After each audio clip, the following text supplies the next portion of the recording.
Hello' everyone, মই নতুন ভিডিঅ'লৈ আপোনালোকক স্বাগতম জনাইছোঁ। এই ভিডিঅ'টোত মই হাঁহ আৰু কোমোৰা মই কেনেদৰে বনাওঁ আপোনালোকৰ আগত শ্বেয়াৰ কৰিব খুজিছোঁ। হাঁহ আৰু কোমোৰা চবৰে প্ৰিয়, যিসকলে হাঁহ খায় সেইসকলৰ। যিহেতু হাঁহ আমাৰ অসমৰ অসমত থকা চবেই ভাল পায় আৰু বনাবও জানে চবেই, নিজৰ নিজৰ ষ্টাইলত চবেই বনায়। সেয়েহে মোৰ ষ্টাইলত মই কেনেকৈ বনাওঁ এয়া আপোনালোকৰ আগত মই শ্বেয়াৰ কৰিব খুজিছোঁ। আপোনালোকে ভিডিঅ'টো স্কিপ নকৰাকৈ শেষলৈকে চাব আৰু চাই মোৰ চেনেলটো ছাবস্ক্ৰাইব কৰিবলৈ নাপাহৰিব। এয়া হাঁহ আধা কেজি আৰু পিঁয়াজ 3টা আৰু ইয়াত প্ৰয়োজন অনুযায়ী মই মছলা, ঘৰতে বনোৱা মছলা, মিক্স মছলা বনাই থোৱা আছিলে, মছলা দিলোঁ, নিমখ দিলোঁ, হালধি দিছোঁ আৰু পিঁয়াজ 3টা কাটি দিছোঁ। আৰু ইয়াত মিঠাতেল, নহৰু, আদা খুন্দি দিছোঁ আৰু ইয়াত মিঠাতেল অলপ দি দিছোঁ। এইখিনি মই সানি পেলাই ফ্ৰিজত ভৰাই থ'ম। যিহেতু অলপ 3-4 ঘণ্টামান মই ফ্ৰিজত ভৰাই থ'ম, কাৰণ মেৰিনেট কৰি থ'লে মাংসটো খাবলৈ ভাল লাগে। আৰু মিঠাতেল অলপ লগাই দিছোঁ, লগাই মই গোটেইখিনি ধুনীয়াকৈ মছলা গোটেইবোৰ মাংসত সোমাই যোৱাকৈ সানি ল'ম।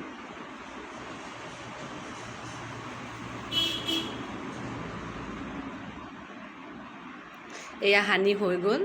এইখিনি মই ধুনীয়াকৈ ঢাকি ফ্ৰিজত 3-4 ঘণ্টাৰ কাৰণে ভৰাই থৈ দিছোঁ। আৰু এয়া মোৰ সৰুকৈ ছাটৰ ওপৰত বাৰী কি আৰু, এয়া কাৰ্টুনত ৰুইছোঁ। এয়া কোমোৰা আৰু অমিতা এজোপা নিজেই গজিছিলে, মই পাচলি বাকলিবোৰ ইয়াতে পেলাওঁ।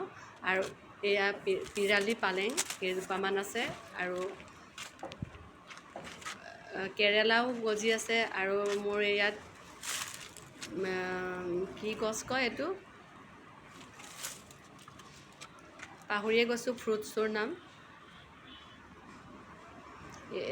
এইটো ৰুই থৈছোঁ, কেতিয়ানো হয় লাগিব ক'ব নোৱাৰোঁ, থৈ দিছোঁ আৰু যেতিয়াই লাগে লাগিব। আৰু কোমোৰাটো বেছি লগা নাছিলে, কোমোৰা 3টামান লাগিছিলে। ড্ৰেগন ফ্ৰুটছ এজোপা ৰুই থৈছোঁ, ডাঙৰ হৈছে আৰু, কিন্তু গুটি লাগিব হোৱা নাই। অহা বছৰ লাগিবও পাৰে, লাগিলে আপোনালোকক মই ভিডিঅ'ত কৰি দেখাম। আৰু ইয়াত কেৰেলাও আছে। আৰু ইয়াৰ কোমোৰা, ইয়াৰ পৰাই মই সৰু এটা আছিলে, আমাৰ যিহেতু 3টা মানুহৰ কাৰণে হৈ যায়। এই সৰু কোমোৰাটো ইয়াৰ পৰা ছিঙি লৈ মই ইয়াৰ কোমোৰা নিজৰ গছৰে বাৰীৰে কোমোৰা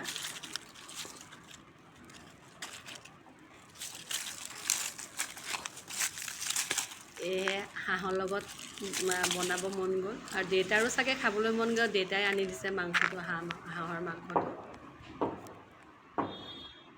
এয়া মই মাংস ফ্ৰিজৰ পৰা উলিয়ালোঁ আৰু কেৰাহী গৰম কৰিলোঁ। কেৰাহী গৰম কৰি থৈছোঁ।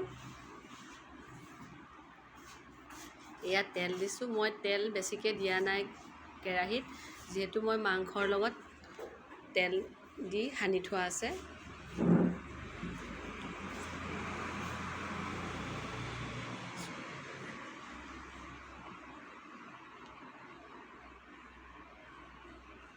ইয়াত তেল গৰম হোৱালৈ অলপ দেৰি ৰখি আছোঁ।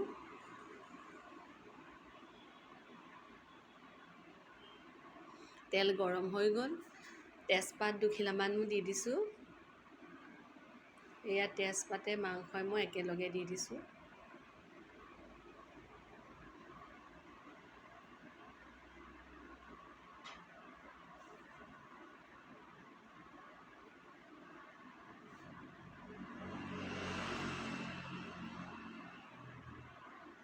মই তেলত বেলেগকৈ একো দিয়া নাই, মাংসত সানি থোৱা নহৰু, পিঁয়াজ এইখিনিয়ে হৈ যাব। এইখিনি মই লৰাই পিঁয়াজখিনি গলি যোৱালৈ, মাংসও সিজিব, পিঁয়াজো গলিব, সেইটোলৈ মই লাহে লাহে লৰাই গেছটো একেবাৰে চিমতো নহয় আৰু মিডিয়াম চিমত থৈ মই লৰাই থাকিম।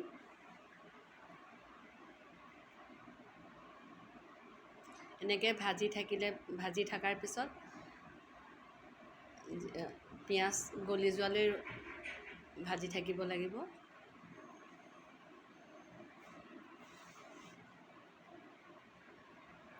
ইফালে মই এইখিনি লৰাইও থাকিম আৰু আলু দুটা আৰু কোমোৰাখিনিও মই কাটি ৰেডি কৰি থৈছোঁ।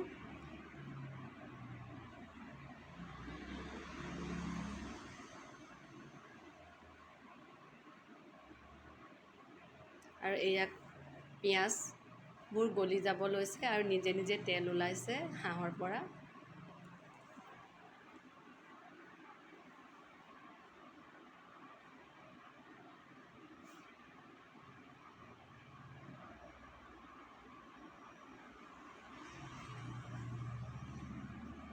আৰু অলপ দেৰি মই ঢাকি থৈ দিম।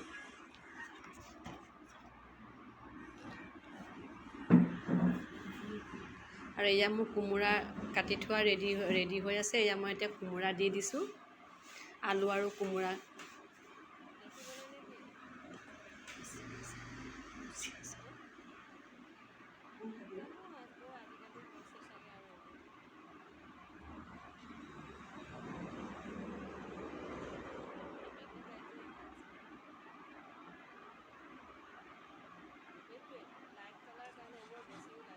আকৌ লৰাই দিম মাংসৰ লগত মিলি যাবলৈ। কোমোৰাটো অকণমান বেছিকৈ দিছোঁ, সৰু আছিলে কোমোৰাটো, কাটি থ'লে বেয়া হৈ যাব বুলি। আৰু কোমোৰা খাই ভালো লাগে, হাঁহত থকা কোমোৰা, সেইকাৰণে হাঁহ মাংসৰ লগত কোমোৰা, সেইকাৰণে অলপ বেছি হ'লেও দি দিছোঁ আৰু।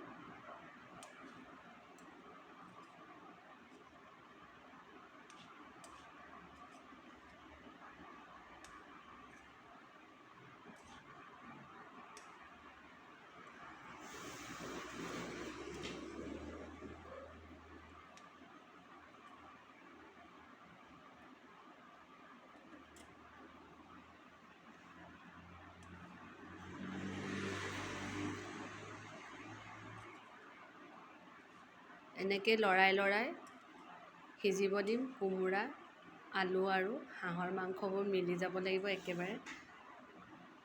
মিলি যোৱাৰ পিছত, ইমানখিনি হোৱাৰ পিছত আপুনি কুকাৰত দিওঁ বুলি ক'লেও দিব পাৰি। মই খালি কুকাৰত দিয়া নাই, কেৰাহীতে সিজিব দিছোঁ।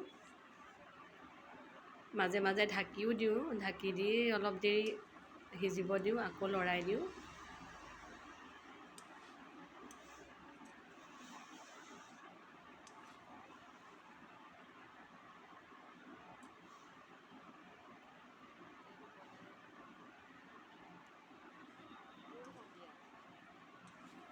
আৰু এয়া তাৰপিছত মই ইফালে গৰম পানী অকণমান কৰি থৈছোঁ, গৰম পানী অলপ দিম কোমোৰাখিনি আৰু ভালকৈ সিজিবৰ কাৰণে। কোমোৰা, আলুখিনি আৰু মাংসটোতো বাৰু সিজিয়ে গ'ল, হ'লেও গ্ৰেভিটোৰ কাৰণে।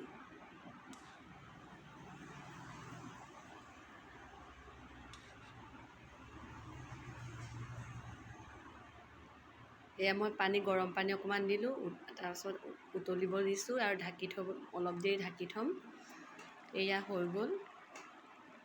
আলু সিজিলে, কোমোৰাও সিজিলে, হৈ আছে। আৰু অকণমান দেৰি ঢাকি থ'ম। তাৰপিছতে এয়া হৈ গ'ল। এয়া কোমোৰা আৰু হাঁহ আৰু কোমোৰা বনাই হৈ গ'ল। খাবলৈ বহুত টেষ্টি হৈছিলে, আপোনালোকেও বনাই চাব, খাই